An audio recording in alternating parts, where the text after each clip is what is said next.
All right, everybody. Thank you for joining us today for our Star Wars Unlimited Designer Panel.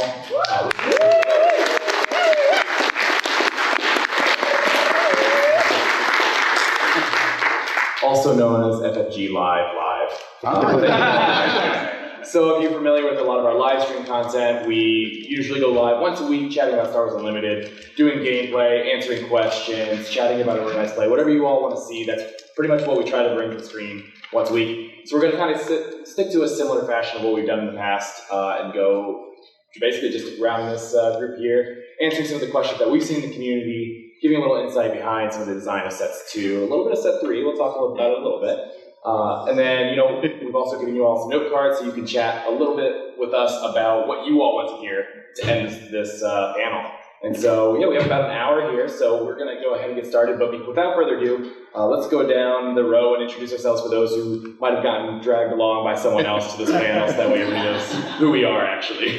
Mason doesn't have the little name tags this time. Yes, there are no lower thirds, Mason, unfortunately, in here. Before we get started with Danny introducing himself, no flash photography, it will scare Danny. Don't do that. Otherwise, feel free to take pictures, record a little bit, whatever you all like to do. This is really just a way for you all to get to chat with us a little bit and us to tell you about the amazing game that is Star Wars Unlimited. So let's get started. Hey everyone, my name is Danny Schaefer. I'm the lead designer on Star Wars Unlimited.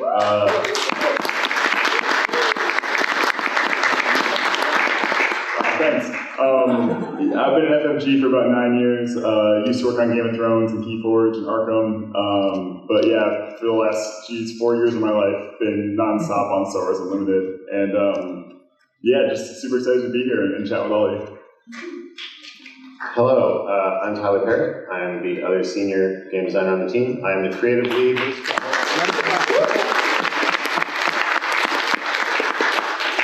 I'm the creative lead on the game line. I was hired about 7 years ago to work on Legend of the Five Rings and Star Wars Destiny. Listen, we really like that game. We wanted to use a lot of it. After All-Five Art and Destiny, now Star Wars Half Unlimited. It's great. Hey guys, my name is John Leo. I'm a game designer on Star Wars Unlimited. I feel like a pro athlete about to announce my retirement. This rules. I've been with FFG about 1.5 years. I'm in the second generation of designers brought on specifically to bring fresh perspectives and additional person power to Star Wars Unlimited.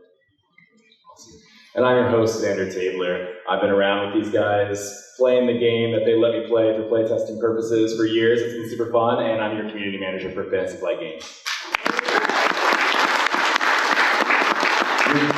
You've been wanting to make that Fantasy Live joke for like a week. I wrote that the minute I knew we were doing a panel. All right, so now that everybody knows us and we're ready to rock, let's start out the first question. This is one that I saw a lot right after we announced what Set 2's name was, especially once everybody got to feel what Set 1 was and actually played with the cards. I said, why Shadows of the Galaxy? Why dive into the Outer Rim and other parts of the Star Wars galaxy instead of going with maybe like the prequels or some of the other well-known aspects of it? So what made you all decide to go with Shadows as Set 2? I can speak to that. We started with Set 1 being the Rebel Imperial original trilogy set because that's the obvious place to start. We knew very early that we wanted to do a prequel era Clone Wars set. And then so the third set was, we didn't want it to be another time period because we wanted to really make a point early on that this game is not just going to be a bunch of time periods in a row. We're going to also do concept sets. And when we asked each other what concepts we were interested in doing right away, there were a few things we really wanted to prioritize. One of them was the Mandalorian TV show. One of them was the things that didn't naturally fit into the more military side of things, right? Because the Clone Wars and the original trilogy are both very like two factions fighting a war against each other. Yes, okay, it's called Star Wars, but there's so much more than that. And it very quickly, and also just there are so many people who are passionate about this scum and villainy and smugglers and bounty hunters, right? It's such a beloved part of the franchise that it was a pretty easy pick, both because it fit some of the needs we had and also just because we really liked it. That's fair. And so with Shadows of the Galaxy, you also added 3 new mechanics building on what we've seen in set 1 and adding a little twist for it. Danny, can you tell us a little bit about why these mechanics were chosen, how you went about figuring out what they actually end up being in the final version of this game? Yeah, for sure. So the 3 mechanics obviously are smuggle, bounty, and capture, and I think the obvious thing is they all fit really well with the Shadows of the Galaxy theme. We knew we wanted to do those 3. Mechanically, we got to each of them kind of a different way. Capture actually was one that very early in R&D for set 1, when I was working with Jim Cartwright, we had talked about, like, I mean, capture means everywhere in Star Wars, right? There's so many scenes, memorably, of, someone getting captured and then getting rescued. So that one actually started very early. And as we progressed on set 1, we're like, if set 2 is going to be, like, bounty hunters, maybe we should save it. Maybe we should bring it in set 2.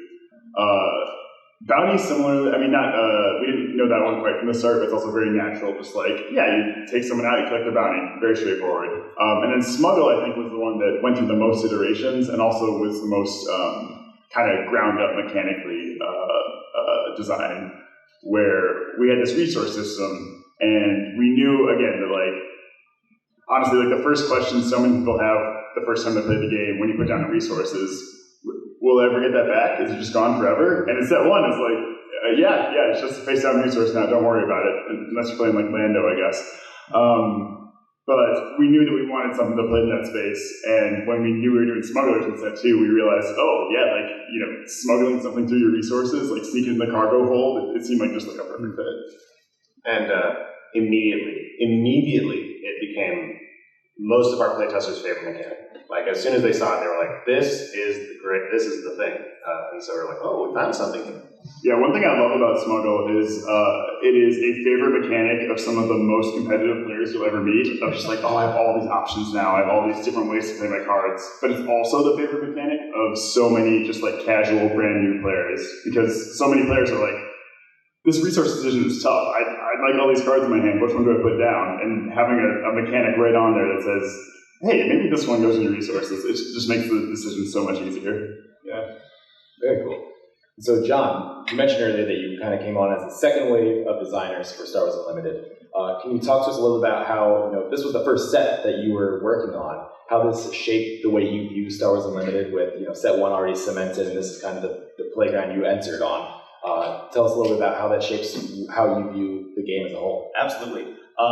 So, when I was hired, set 2 was very, very deep in development at that time. In fact, I think it was my second week of work, we had card council, which, for those who don't know, is where we have a giant meeting and the whole team talks about every single card, every line of text, every word, every number, every single aspect of the card. And I was so green, and I felt so in over my head. And I think I speak for the other newer designers, where we were just kind of treating it as an opportunity to like listen and maybe poke our heads in and maybe push at a boundary or push at a design.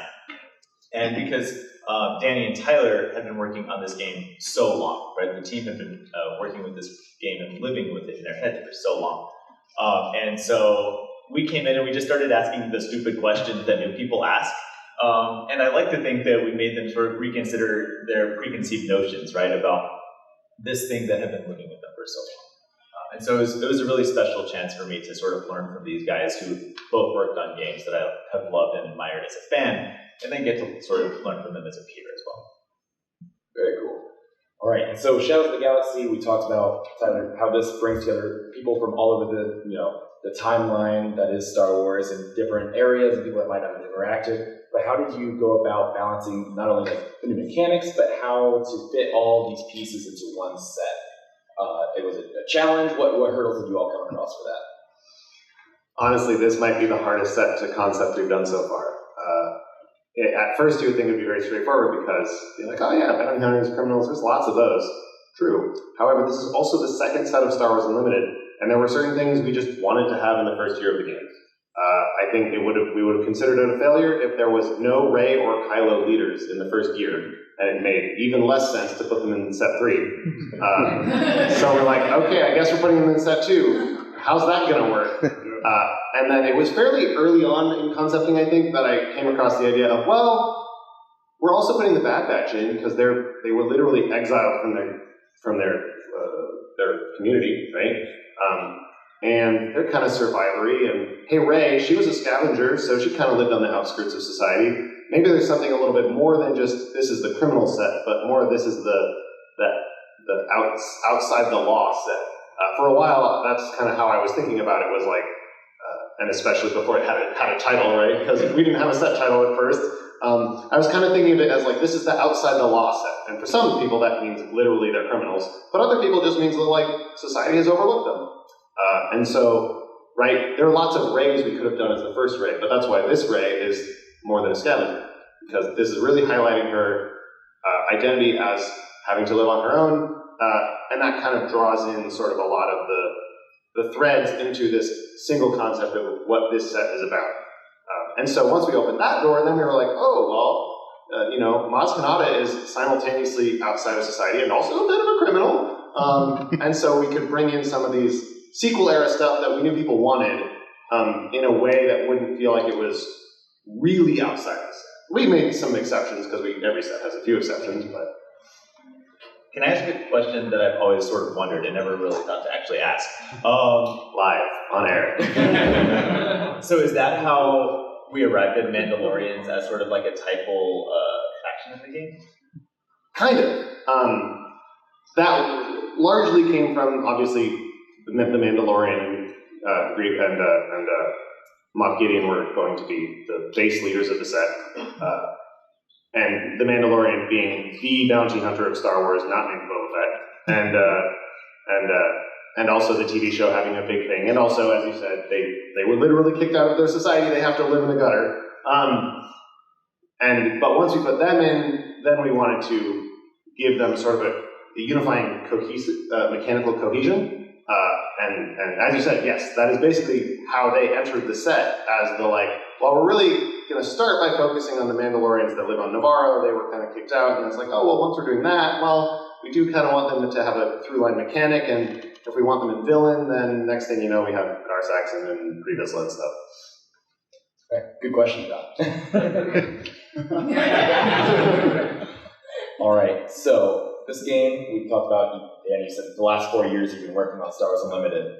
So I wanted to ask, we've asked this question a little bit, but now that set 2's out, are there any cards in the first two sets that you all are remarkably proud of? Or I think a really good way to spin this would be to say, are there any that you think feel remarkably and specifically Star Wars Unlimited? Whether that is the way they function or the way they function differently from other games that do something similar, maybe. Is there anything that you all would say is like that top card for you that you think of?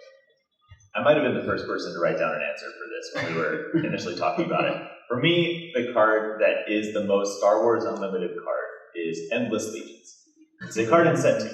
It costs 14 resources. It has command. Yeah, this is good. What are you saying? Hear me out. Okay. So, first off, it's double command. What that means is that in playing this card, both your leader and your choice of base inherently matter. You have to choose specifically to play a very specific kind of deck. Secondly, if you play it, it lets you play any number of units from your resources. So that means that every resource decision you've made up to that point has an actual impact on the game. And I think that that's a great sort of snapshot for the idea that the little decisions you make in deck building, in sequencing, and resourcing over the course of the entire game, they matter in Star Wars Unlimited. Note to self, play more Sabine Wren against John. Anyone who's played Sabine Wren against me knows that that's a good idea. I think my answer to this question is probably set 1 R2-D2 and C-3PO. Not because they're anything that's unique mechanically to this game, but that they really captured the idea of taking characters that people know and love, making cards that feel like those characters, and also making those cards synergize with the characters that you think they should go with. The number of times I've seen players be like, oh yeah, C-3PO, that's cool, he can try to guess the odds, that's kind of cool. And then R2-D2, yeah, you get to look at your deck, because R2-D2 has secrets. And then they put them next to each other, and they're like, oh, they work together. That spark is what I live for. Yeah, that's a good answer. I was gonna say Rose Tico for similar reasons of how she works with Ray and Finn, but also stands on her own as a mechanic. But I think for the most uniquely unlimited card in set 2, I'm actually gonna go with Swoop Down. It's a one-cost event that lets you attack with a space unit. You give it Saboteur, and it gets +2/+0. The defender gets -2/-0 of its ground unit. I just love just so much like playing what you expect from Unlimited, right? Unlimited is all about the space arena and the ground arena.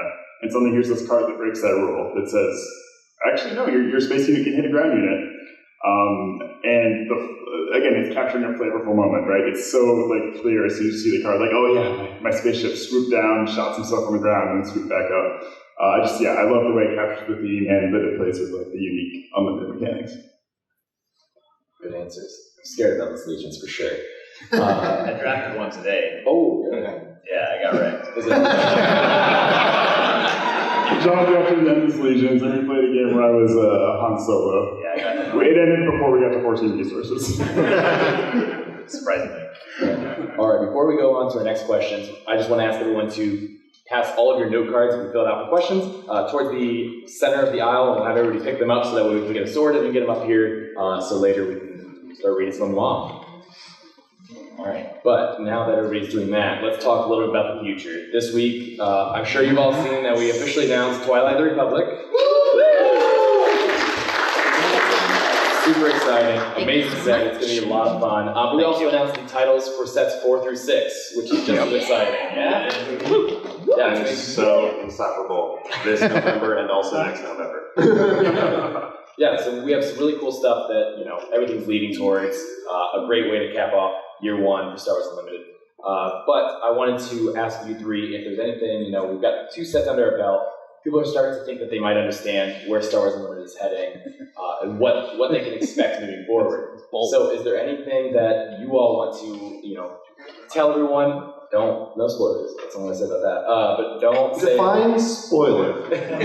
You can get... Like, what if we just give the cards name, abilities, aspects, and stats? Yeah, if we leave the subtitles off, it's fine. Yeah, that's good. Okay, you say the cost, and I'll say the ability.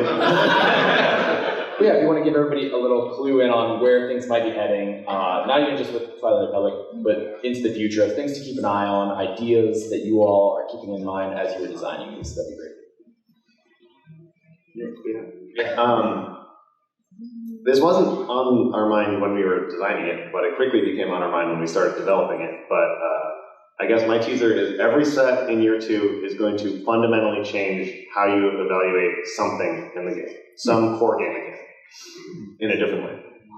And it'll all be different game mechanics too, so there's a lot going on. Yeah, someone asked me the other day which set coming up is going to change the game most, and I had a really hard time deciding between set 4 and set 5. They both really...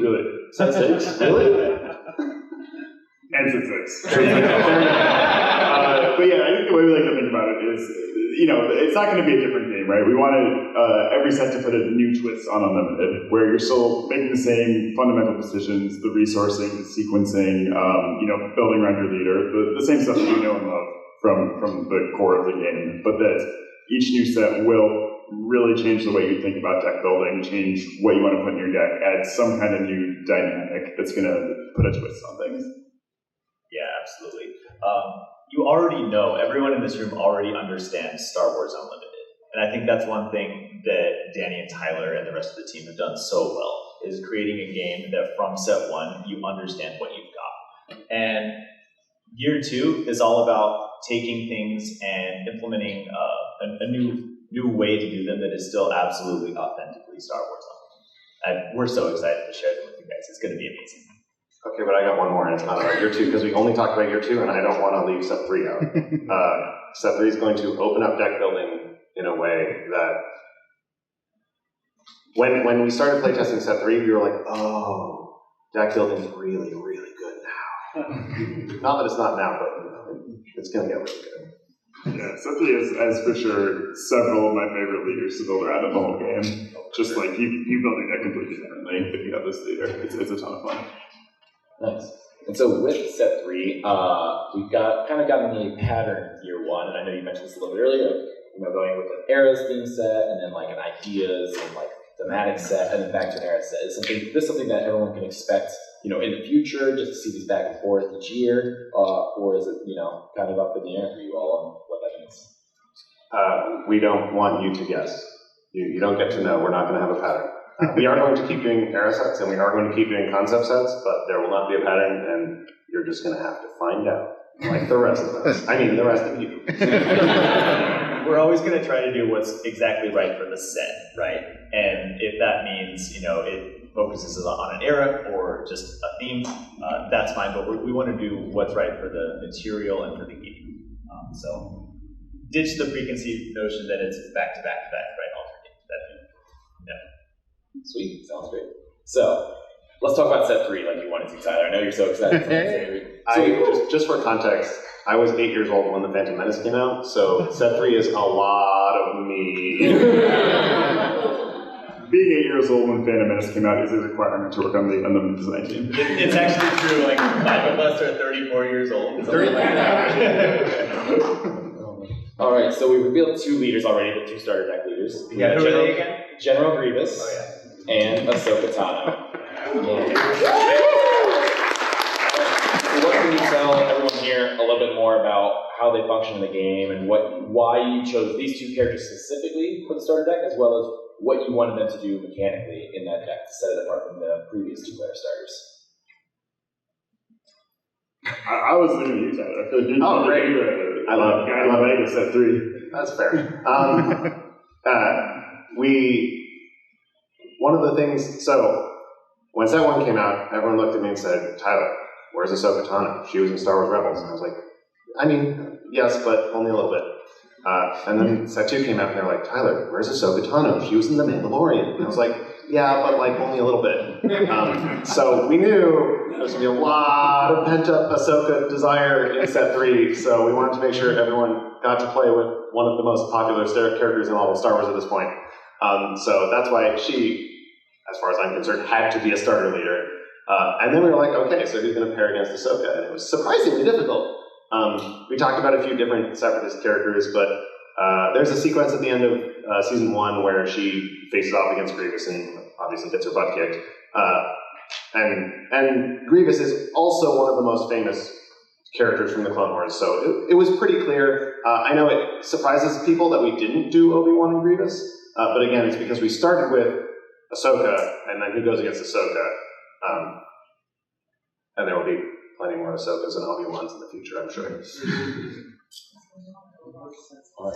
As for their design identity, which is also part of the question, it was mostly just we wanted to show off the main mechanics of the set, right? That's pretty true for a lot of these star leaders. So Ahsoka has the Republic keyword coordinate. Her deck is full of ways to make clones and have lots of units in place so she can get better. The Grievous deck is full of droids. He likes to make his droids die instead of him. So his droids will die. Spoiler alert. Yeah, you can always make more. You can always make more. Yeah, those droids are good. All right, so speaking of set 3, let's get into a little bit more of it. With everything that we talked about so far, what can fans expect to see in Twilight of the Republic that we maybe haven't already revealed, or that you'd like to hint at? Maybe some sub-themes, different things. I know we'll talk about it in future streams, but I mean, give the people here a little teaser before that.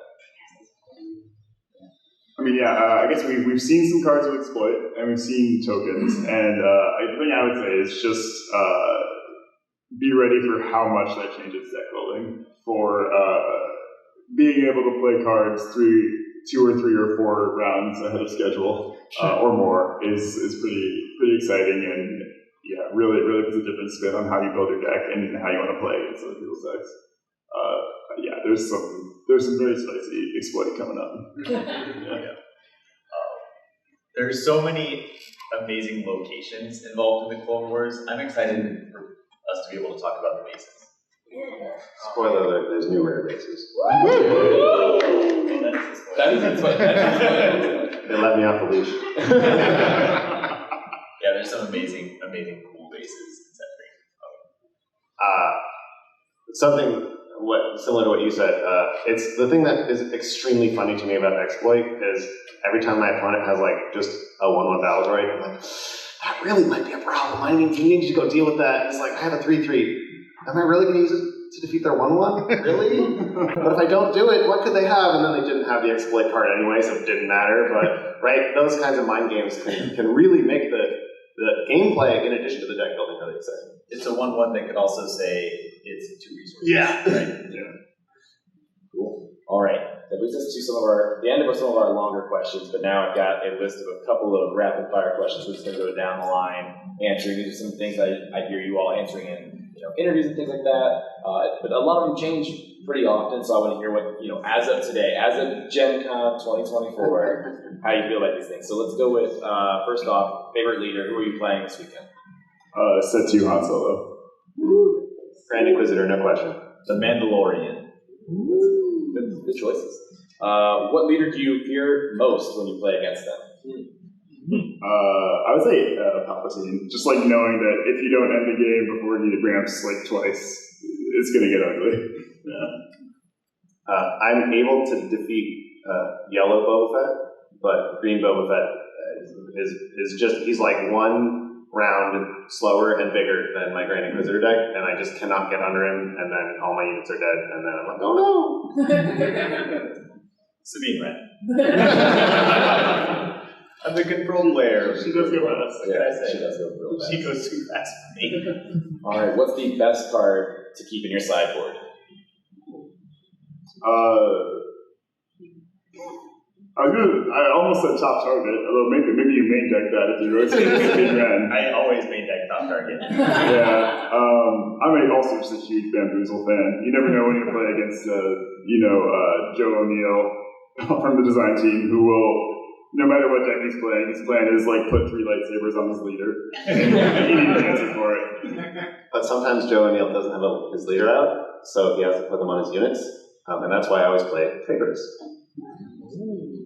I'm a huge fan of main decking Regional Governor. Ooh. If you know the meta and you sit across your opponent, you can look at their leader and their base, and you can take a good guess, there's a good chance you can insulate yourself from the card that's going to hurt you most early. And I really like that. That's interesting. All right, what's your favorite space unit? I always say set 1 Millennium Falcon, but it's still set 1 Millennium Falcon. I just love that card. I don't leave home without Mandalorian Fang Fighters. I know they're really kind of normal, but you know what? They get the job done, and the job's only going to get harder going forward.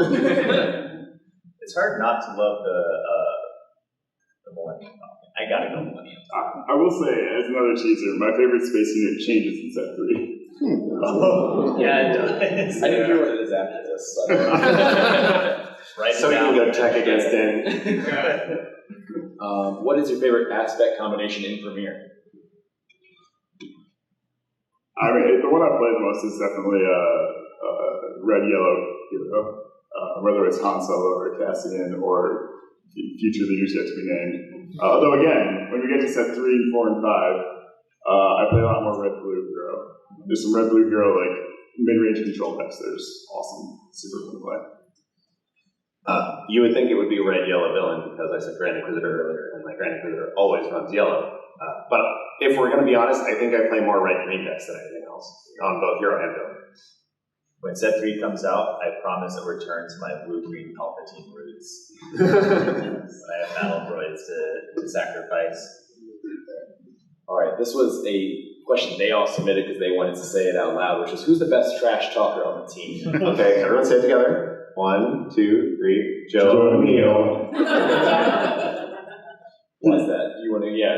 The thing I love about Joe is he will trash talk from the worst position possible. In fact, he only trash talks when he's getting his butt kicked. Yeah, he can have 1 health left on his base, you got a Sabine ready to tap, and he will just be giving it to you like, as aggressively as possible. He's like a cornered pit bull. And equally lovable. I do want to give an honorable mention. Corey in the back was pointing right at himself, and I'll have to give it to him. Corey, trash talker. he does talk amazing trash. He's a good player and an even better trash talker. Only when I'm losing though as well.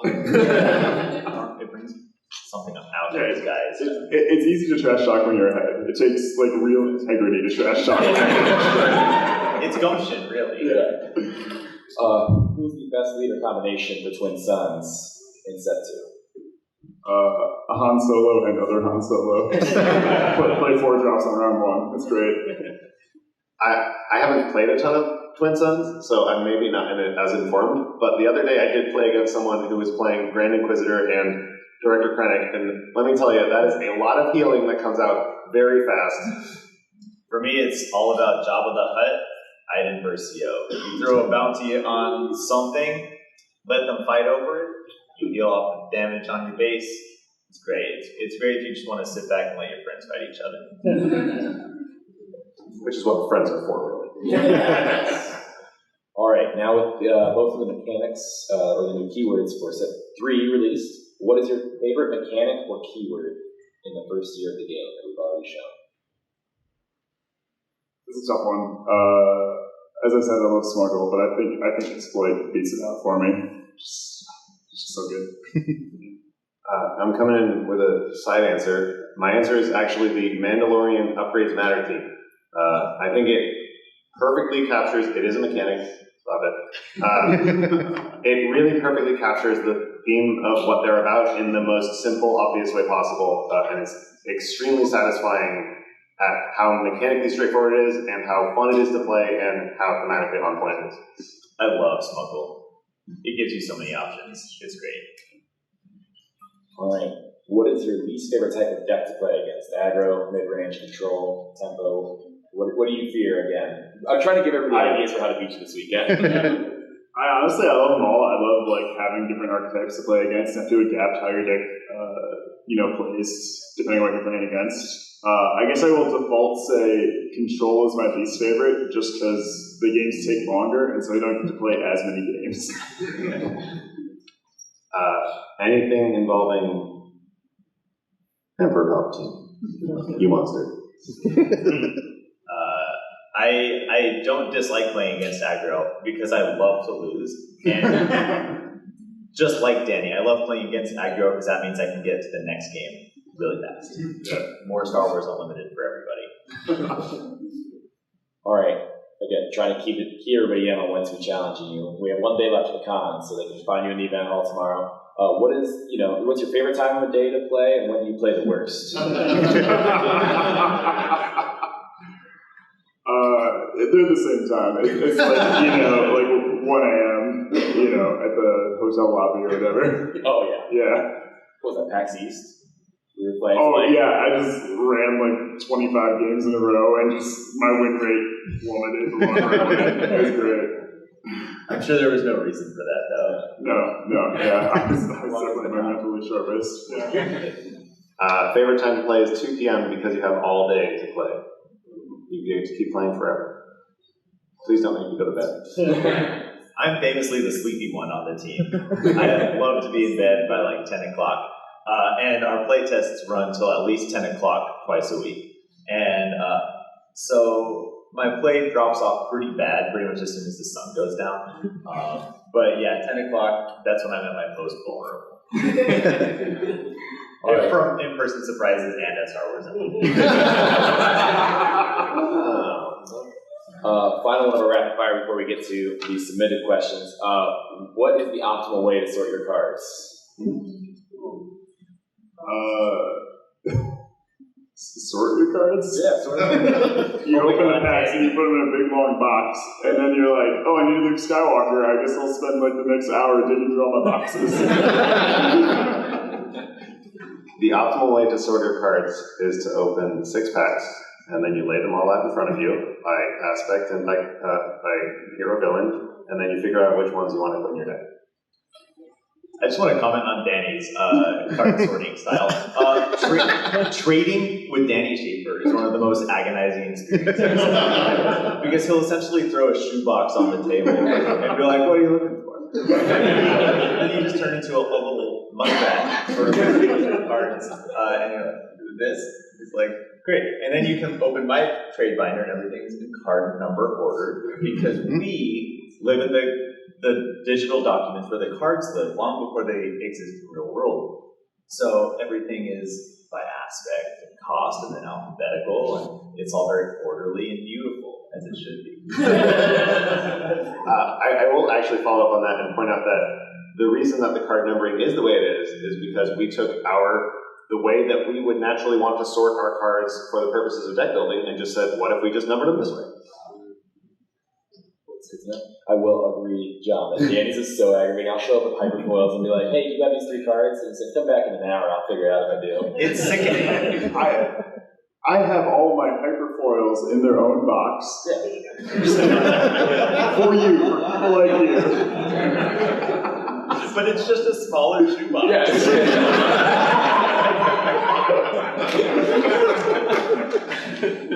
All right, let's move on to some of these questions. So, are these in order of what you want us to ask? All right, we're going in order for what's on these papers. Yeah. That was a shrug. This is whatever order they had. Which was You want to shuffle them up? Yeah, shuffle them up. We're all card gamers here. But we don't have to do that. Make sure somebody got it. Yeah. Don't forget your resource one. 2 resources to start the game. All right. If you don't want the resource yet, you don't have to start yet. That's true. So we have Stolen Landspeeder as a card, which creates a lot of questions in edge cases. Do you think that cards like this one, on the edge of the complexity curve, before the game becomes less successful to... Do you think that cards like this one, on the edge of complexity curve, before the game becomes less successful to new players? Oh, sure. It's something we're always watching. I think one of the big hurdles in set 2 was finding a way to expand the game, add these new mechanics. We know people want new things, want the game to keep evolving in a way that doesn't make the game significantly more complex than it was in set 1, the game that everyone loves. We want to always acknowledge that, one, people like Unlimited. People don't want a game that's suddenly 10 times as complex as set 1 Unlimited. And also acknowledge that as we go on, every set can be someone's first introduction to the game, and we don't want the new player who comes in set 2 or set 5 or set 10 to be overwhelmed by the amount of stuff going on. So I think Tyler and John can both attest. I am always beating the drum on keeping complexity at an acceptable level. As for Soul Landspeeder, that's a good example of, I think every set can have some number of cards that are kind of complex, create those interactions. There are certain players who love that, who love getting into Ryan Serrano on the design team loves those kind of cards and get into the details of exactly how the rules work. As long as overall, I think the set is staying at the right levels as far as complexity. Well, and importantly, rarity matters in a big way, actually, because if Stolen Landspeeder was a common and everybody was seeing it all the time and nobody knew how it worked, that would be a problem. But if Stolen Landspeeders are rare, and you're seeing it from one in a box maybe, and then not everybody is seeing it at the casual level all the time, then those questions aren't coming up as often and everyone is comfortable.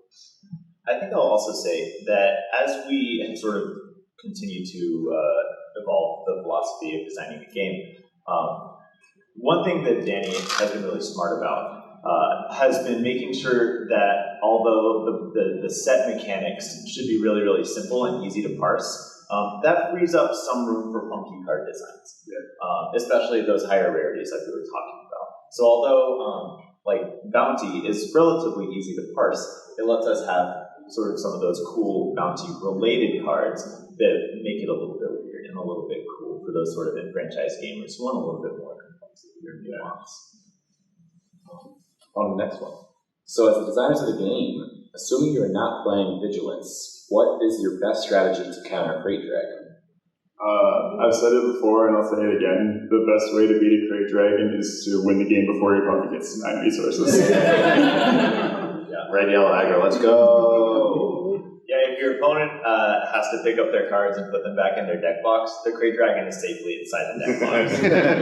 Also, you can play Waylay, that costs 3. Yeah. Waylay and even Take Captive and Green are relatively inexpensive ways to get it off the board. I guess Take Captives can be kind of rough depending on how big your own units are, but to get it out of the way long enough to defeat your opponent before the Crate Dragon comes back. I'll also call out one of my favorite cards in every game ever, which is Spark of Rebellion. We've seen it in lots of games, including this one, and the best way to defeat the Crate Dragon is to defeat it before it comes out. All right, Was the game always designed to be based off Star Wars, or did it have a different theme originally? No, this game was Star Wars from the start. Literally, summer of 2020, when I first pitched it, it was Star Wars trading card game, built around leaders. A lot of the heart of the game, honestly, that I originally pitched is still in there, even as the details of the mechanics have changed drastically during the design development process. But it was always a Star Wars game. Why are leaders drafted during draft, and why are bases not? So, one of the core pillars of this game is collectability. And when we were trying to answer the question of how to make a game accessible, monetarily speaking, but also highly collectible, the obvious answer, of course, was cosmetics. And also, another core pillar of the game is the leaders. This is the heart and soul and face of the game, right? So we're like, everybody only needs one leader. A lot of these leaders are going to be common. At some point, there's going to be a pretty fast diminishing return of, is my leader going to be, the leader's slot in the pack no longer matters to me because I have all the leaders. So like, okay, we're going to make sure we have some variants for the leaders and then make them really rare. So we'll have some hyperspace ones, and we'll have the really, really good showcase ones, and they'll have special art and cool graphic design. And they were like, man, you know what would suck? Is if you open up a pack in a draft and you have a showcase, and then you just have to pass that, or you don't get to use it. And so we're like, okay, so if someone opens a pack in a draft and they open a showcase, they should be able to do it. So what does that mean? Well, at first we said, oh well, easy. You just open your 3 packs, you take your 3 leaders out, those are the leaders you get.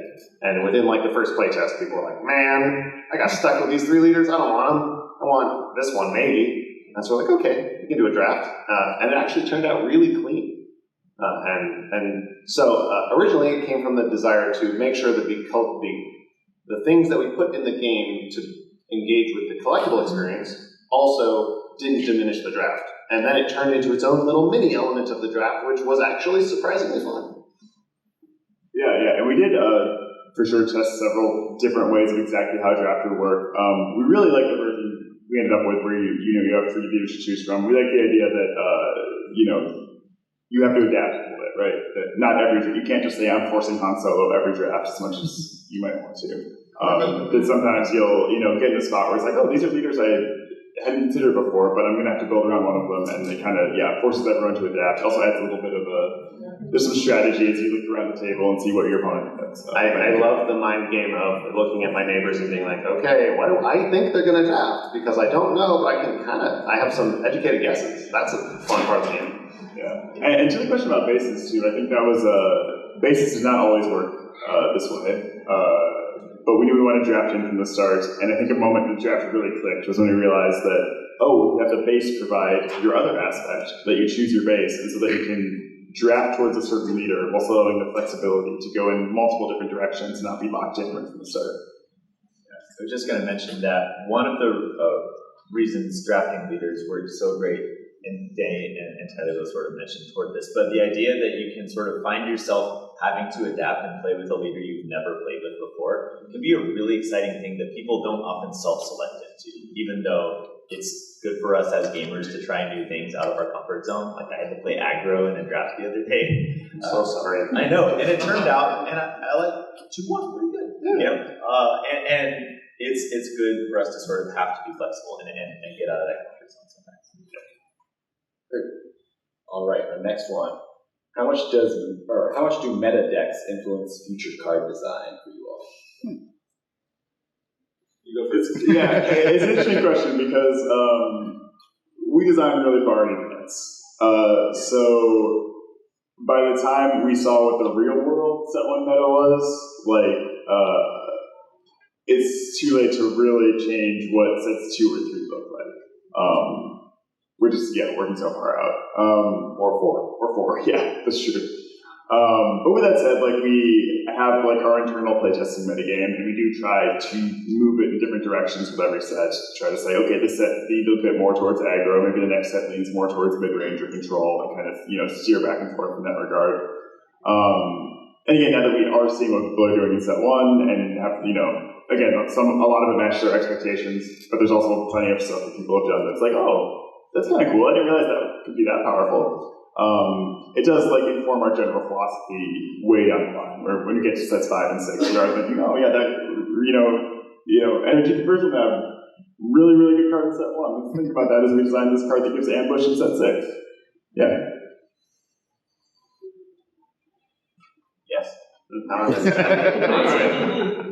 lot of our ability to adapt to a metagame is defined by our internal playtesting metagame and not the public metagame, because like we're almost done with set 6, and here we are with set 2 just coming out, right? So we can react kind of in big picture ways of, oh well, if based on the cards we know are coming in, so we can, I guess, kind of adjust how we are viewing the cards that are imminent but not out yet, because, we knew that these cards were going to be good, but now that we see that, the other day, Green Kira won a tournament. Okay, what does that mean for these cards in set 4 that maybe we didn't think were going to be that important? But if Green is winning a lot, then what does that, right? How does that change our evaluation of them? So we can kind of piece a little bit together, but it's really hard. Okay. All right. So, are you planning cards and mechanics in coming sets that will give underplayed cards a purpose, like the Fifth Leader, or are you focusing mostly on new mechanics? Oh yeah, we definitely do both. Like obviously every new set is going to have a new central mechanic, and we're going to put a lot of cards in to support that mechanic. But it's something we think about all the time. I think of, hey, let's look back at this leader, let's give some tools to them. As some people ask me all the time, like, are Leia and Tarkin going to get more tools? And it's like, probably not that many in the Clone Wars set, Twilight of the Republic, but set 4, set 5, like set 6, you're going to see more Rebels and Imperials, and they're going to contribute to those decks. Even the ones that are kind of underplayed now, I think they do get more tools in the future.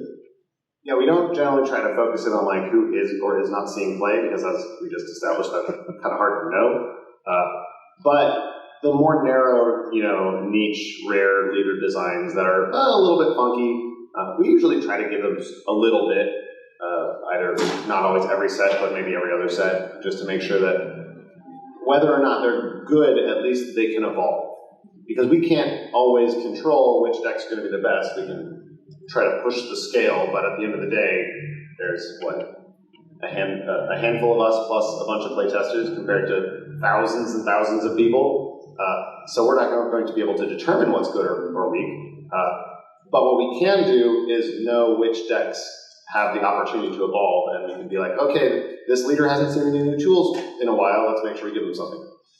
It's really fun to sort of plant these seeds, say in set 2, and then like in one set 2 leader goes crazy in set 7, right? Like it's really fun to sort of think about the potentiality and sort of like quantum opportunities we have with the things we have as related to the things that will potentially someday be. I think a great example of this that people have already seen is Grand Inquisitor, who people undervalued in set 1 and in set 2 got a lot of new really great tools, both in yellow and aggression and everything. And so that's something I think you can probably see in each set is, go back and reevaluate those leaders, go back and reevaluate some of those cards that you didn't think it has exact use just yet, and always just keep that in your mind. It's fun when a new set drops and all of a sudden you have to look back at every set that already exists and go, oh no, I see how this fits. All right, I think this will be our last question before we wrap up today, but I think it's a really fun one to end on, which is, what era do you want to add to the game and why? Clone Wars again.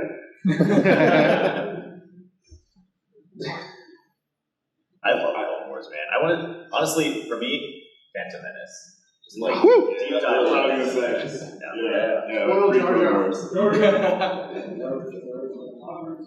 No. Nice try though.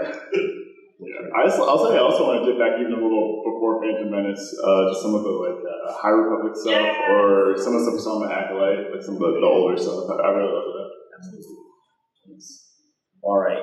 With that, we're going to wrap things up, but we do want to make an announcement. I just got handed off stage. That you can watch our Instagram stories here in the next day or two. We're going to answer some more of the questions that you all submitted, since we don't have time for all of them today. We'll have these 3 gentlemen answering all of your burning questions in the future. And so with that, we thank you all for joining us today. This is really, we wanted to connect with you all as an audience and get a chance to talk to you directly about Star Wars Unlimited. Before you leave, make sure you get, we're getting all of you 2 of the Aspect pins as we walk out.